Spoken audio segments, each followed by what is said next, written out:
Hey everyone, welcome to the show.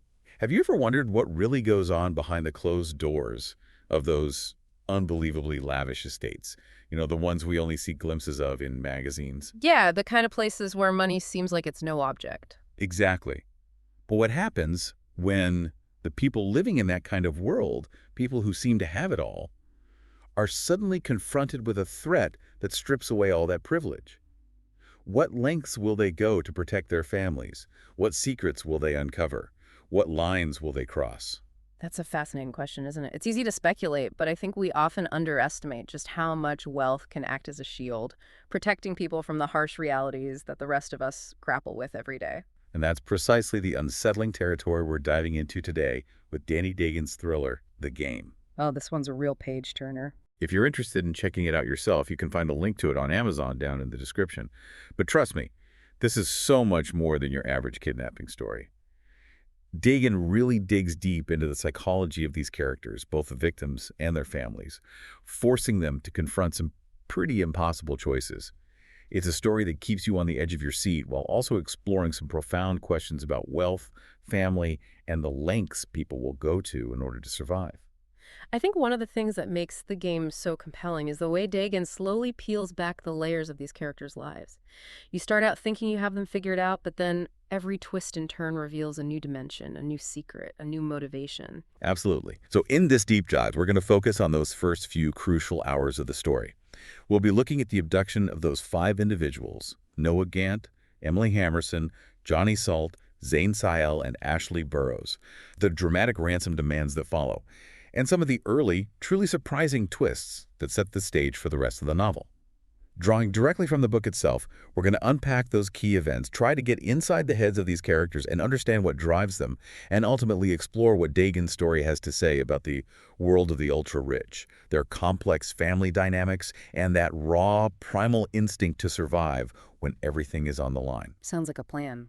Okay, let's jump right in. We begin with Noah Gant waking up in a very strange, very unsettling situation. Yeah, his introduction is definitely designed to throw you off balance right from the start. He regains consciousness in this secure unit, suffering from amnesia and being told that he's just experienced a psychotic episode. I mean, can you imagine waking up like that? Totally disoriented, no memory of what happened, and being told that your own mind is betraying you. It's terrifying, and what makes it even more unsettling are the specific details he remembers. These vivid sensory fragments like that locked changing room and that peculiar smell he can't quite place. Something like lemon or sulfur. They don't feel like the typical hallucinations you'd associate with a psychotic break. It's almost as if his mind is clinging to these sensory details, these clues, as if they're pieces of a puzzle he needs to solve. Exactly. And then there's Marion, the person caring for him, who dismisses those memories so quickly as symptoms of a mental breakdown. It almost feels too convenient, doesn't it? Like she's trying to steer him away from those memories rather than helping him explore them. It's definitely suspicious. I mean, her quickness to label his experience as psychosis raises a red flag. It's a classic tactic used to discredit someone, to control the narrative surrounding them. Right. And it's especially intriguing when you consider what we learn about Noah's background. He comes from immense wealth. His mother, Cecilia Gant, is one of the wealthiest people in the country. And yet, despite that privilege, Noah seems to feel this profound disconnect from his own life. He even expresses this sense of obligation to be grateful, which speaks volumes about the kind of gilded cage he's living in. He has everything money can buy, but he longs for something genuine, something real. That line, "Everyone tells me I should be grateful," really struck me. It's incredibly poignant. It highlights how isolating extreme wealth can be. You have all the material comforts imaginable, but you might lack those genuine connections, those relationships where you feel valued for who you are, not for what you possess. And it feels like Marion picks up on this vulnerability, this loneliness, almost as if she's probing for weaknesses. What's interesting is how she pivots so quickly from his mental state to his relationship with his mother and her wealth, asking if he's close to his mother, if he'd do anything for her. It's all very calculated. It's almost as if she's planting seeds, subtly guiding him towards specific emotional pressure points. And within this already unsettling situation, she drops a seemingly casual line about Peter Hammerson, another one of the parents whose child has been kidnapped. Oh yeah, that moment where she mentions observing a tense, unspoken interaction between Noah and Peter. It's just a brief moment, but it immediately raises questions.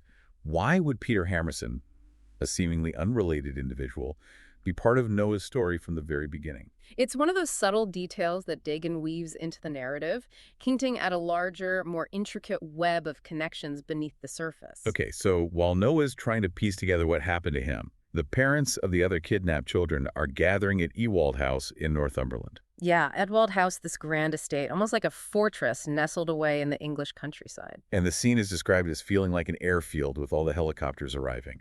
It's a striking image that really emphasizes the scale of wealth we're talking about. It's a powerful visual, isn't it? It underscores the immense resources these families command and the speed at which they can mobilize them, even in the face of a crisis like this. And we're introduced to Alex Cerniak, the private investigator hired by Peter Hammerson to find his daughter, Emily. Right, and Cerniak, he's not just your average PI. He's ex-military, highly skilled, very observant. He picks up on all the subtle nuances of the situation. And he immediately notes Peter Hammerson's genuine distress over his daughter's disappearance. We also get some background on Peter's self-made wealth, the tragic loss of his other son, Brendan, in a car accident years ago, and a recent divorce. So he's a man who, despite his success, has known real hardship, real loss. It makes his reaction to Emily's kidnapping all the more believable, all the more human. It does add a layer of vulnerability to his character, doesn't it? He's not someone who's always been shielded by wealth. He's fought for it. He's experienced loss. And the thought of losing his daughter, it must be unbearable for him. And then we see the other parents arriving, each with their own unique reactions to the situation. Cecilia Gant, Noah's mother, is obviously incredibly concerned. But then you have Theo Salt, Johnny's father, who seems most accusatory towards Peter. Yeah, there's this immediate tension between them. It's almost as if Theo is trying to shift blame, trying to find someone to hold responsible for what's happened. And then there's Davis Burrows, Ashley's father, who initially comes across as arrogant, almost dismissive. He seems to think that money can solve anything, that his wealth somehow makes him immune to this kind of threat. It's fascinating how their individual personalities and their different approaches to the situation create this underlying tension, this potential for conflict, even as they're all united by this shared crisis. And it doesn't help that the media frenzy surrounding the kidnappings is already starting to build. Right. Peter's son, Brendan, the one who survived the car accident, makes a pretty cynical comment about how the arrival of the news crews changes everything. He said something like, now they won't work together. Oh, that's a really insightful observation, isn't it? It suggests that the parents' concern for their children might quickly be overshadowed by their concern for their public image and their individual interests once the spotlight is on them. And then, amidst all this tension and uncertainty, the kidnappers, who call themselves Robin's Brigade, make their first move. Right. They send this video to the parents, but instead of showing the kidnapped children, which everyone expects, They show a homeless girl.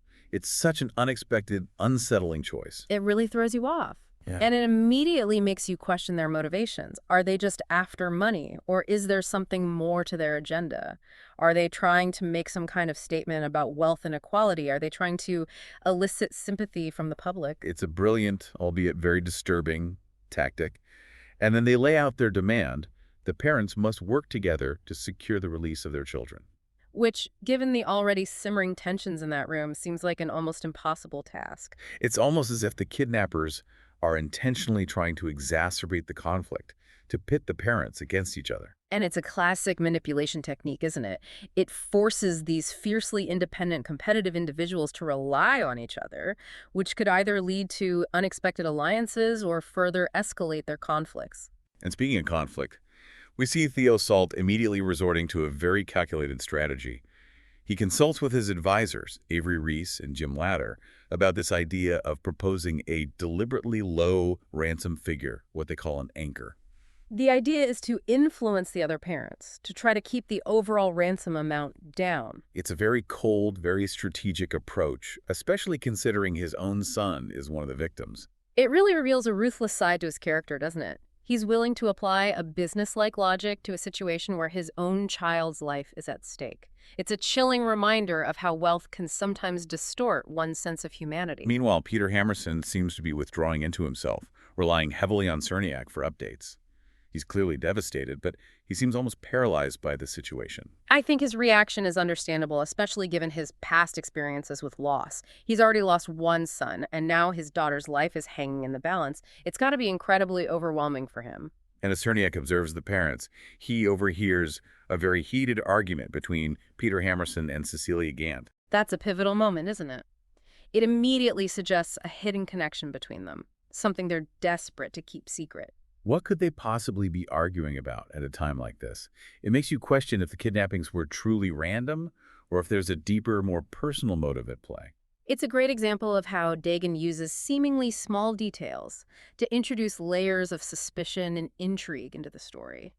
You're constantly left wondering what's really going on beneath the surface. And as if things weren't tense enough, Tom Smith from the Home Office arrives, adding another layer of complexity to the situation. His presence definitely raises the stakes. It suggests that the kidnappings might have implications beyond a simple ransom demand, that there might be national security concerns or political figures involved. There's something about him that feels very official, very ominous. I think it's that air of authority, that sense that he's operating with a hidden agenda. We know he's not there simply to offer support to the families. And then he makes this very specific request for a private meeting with Nadia Sayal, Zane's mother. It makes you wonder what's so special about Nadia. Why single her out? It's another one of those breadcrumbs that Dagan leaves for the reader, another piece of the puzzle we're trying to solve. Meanwhile, Cerniak is trying to gather as much information as he can. He approaches Brendan, Peter's son, about the argument he overheard. But Brendan is initially very hostile. He's protective of his father, and he doesn't trust Cerniak.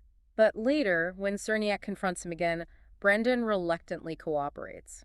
He admits that he's worried the argument between his father and Cecilia might jeopardize Emily's chances of being released. That shift in his behavior is really interesting. It shows that even in the midst of all this drama, he's still capable of putting his personal feelings aside for the sake of his sister. It also suggests that he might know more about the situation than he's letting on. Okay, so while all of this is happening with the parents, we finally get a glimpse of what the captives themselves are going through. Yeah, we shift to that seemingly deserted villa where Noah, Emily, Johnny, Zane, and Ashley have been taken. And the first thing Johnny does is start assessing the security measures, the electric fence, the CCTV cameras. He's very observant, very practical. He's trying to figure out where they are, how secure the place is, if there's any chance of escape. But then Emily starts acting really strangely. She makes these odd comments, almost as if she knows things she shouldn't, like referencing the parents' gathering at Abel's house. Yeah, her behavior is definitely off. She's putting on this overly cheerful facade, but there's something beneath the surface that feels forced, almost sinister. Johnny picks up on it too. He's worried about her, and he can't shake this feeling that something's not right. And then we're introduced to Wilhelm, the man who seems to be in charge of the villa. He is seriously creepy.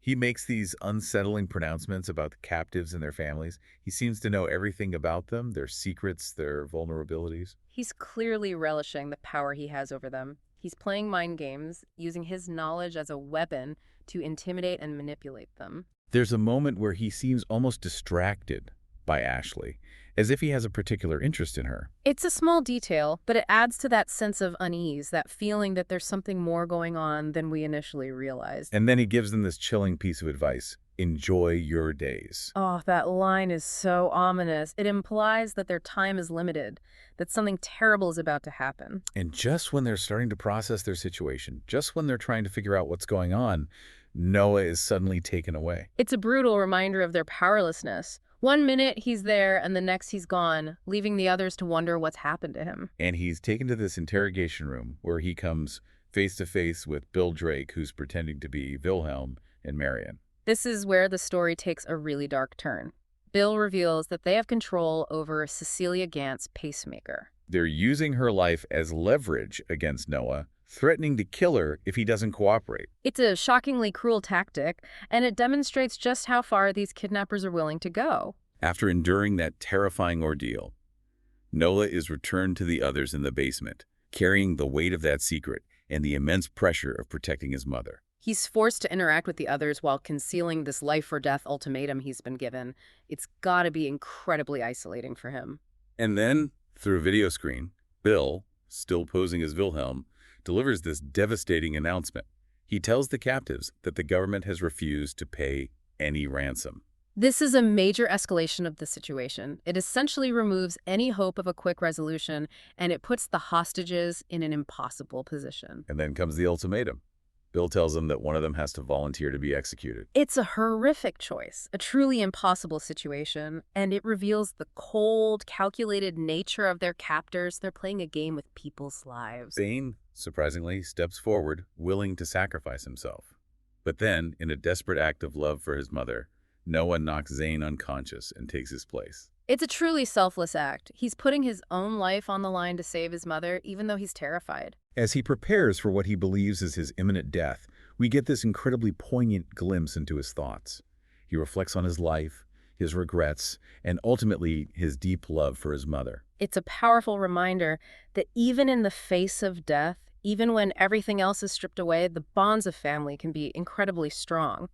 But then, just as Emily's execution is about to be broadcast on live television, we learn that Davis Burrows, Ashley's father, has paid a ransom. It's a complete shock. He acted independently, defying both the kidnappers' demands for cooperation and the government's stance. And Emily is spared at the last possible second. Johnny is furious. He can't understand why his parents didn't pay for him. His anger is completely understandable. He feels betrayed, abandoned by the very people who are supposed to love and protect him. And then Emily returns, seemingly unfazed by the whole experience. She even makes this flippant comment about martyrdom being a romantic idea. It's incredibly disturbing. Her casual dismissal of what she just went through suggests a level of emotional detachment that's hard to comprehend. And Noah is enraged by her reaction. He can't believe she's so nonchalant after what they all just endured. It's a raw, emotional moment that highlights the psychological toll this ordeal is taking on them. And then, in a bombshell revelation, Emily tells Noah that Peter Hammerson is his biological father. Whoa, that changes everything. It explains so much of the tension between Peter and Cecilia, and it adds this whole new layer of complexity to Noah's situation. It's a brilliant twist, and it makes you want to go back and reread those earlier scenes, knowing what you know now. And Ashley, who's been relatively quiet throughout this whole ordeal, reveals that she has cancer. It's another layer of tragedy, another reminder that everyone in this group is carrying their own burdens. So as the captives are trying to process all of this, the results of the first ransom payments are made public. It's a very public display of how much each parent was willing or able to pay for their child's life. And as you might expect, there's a wide range of figures. But the highest amount went to Ashley, thanks to Davis Burrows' actions. It's a very public declaration of his wealth and his willingness to defy the rules. And the kidnappers even take a moment to criticize a dementia charity CEO for his high salary. It's this weird display of twisted morality. It adds another layer of complexity to their motivations. It's not just about money. It's about exposing hypocrisy, about challenging the systems that they see as unjust. And then they announced this bonus point system for the parent who contributes the highest proportion of their wealth. It's as if they're turning this whole horrific situation into a twisted game. Which brings us to the second round of the ransom demands and the revelation that Peter and Cecilia coordinated their payments in the first round. Now that we know they're Noah's parents, their actions make a lot more sense. They were trying to protect him without revealing their secret. Meanwhile, Cerniak's team finally gets a break in the investigation. They identify a mobile device that was present at both Noah and Emily's kidnapping. It's the first real lead they've had. And they're able to track a smartwatch on the island using Wi-Fi to pinpoint the location of the captives. A rescue operation is launched. There's a glimmer of hope. But just when it seems like everything might be okay, the kidnappers announce that they've raised over 14 billion pounds for various charities. It's a staggering amount. But they also say that they still plan to kill 4 of the hostages. It's a chilling reminder that the threat is far from over. Thankfully, though, the rescue operation is successful. Both teams managed to breach the structures on the island. The captives are safe. At least physically. Right. But then there's this bizarre goodbye party at the villa. It's surreal. It's like they're trying to create the sense of normalcy after all the trauma the captives have endured. Marion tells Noah that his ransom was the highest, thanks to his parents pooling their resources. It's confirmation of their secret. But then she injects him with a sleeping drug, and she gives him this chilling warning to stay silent, threatening both him and his mother. She's making it very clear that the game isn't over, that they still have power over him. And as she leaves, she says, "Congratulations, you survived." It's less a congratulation and more a threat. The story then jumps ahead, and we learn that a shipping container has been found in Suffolk. Inside, they find Noah alive. But There are also 4 coffins. It's a horrifying image. But then Bill, still posing as Wilhelm, reveals the final mind-blowing twist to Emily. He tells her that the guns weren't loaded, that Ashley's cancer was faked, that Cecilia's pacemaker screen was a fake. Wait, what? He claims that no one was ever in any real danger, that they were all following Emily's instructions to maintain cover. So it was all an elaborate act. It seems that way. But why? What was Emily's motive? That's the question we're left with. This has been quite a deep dive. It has. And to all of you listening, we'd love to hear your thoughts. What was the moment that surprised you the most? What do you make of the kidnapper's motivations? And what about Emily? What do you think her endgame was? Head down to the comments and share your theories. We always love reading your interpretations. And here's a final thought to leave you with. Given the scale of this deception and the vast sums of money involved, do you really believe this is the end of the story? Or are there still more layers to the game yet to be revealed? What about the psychological impact on everyone involved? Did the ends justify the means? And what does this whole story ultimately tell us about the relationship between wealth, power, and morality? Keep those questions in mind, and we'll see you in our next deep dive. Until then, stay curious.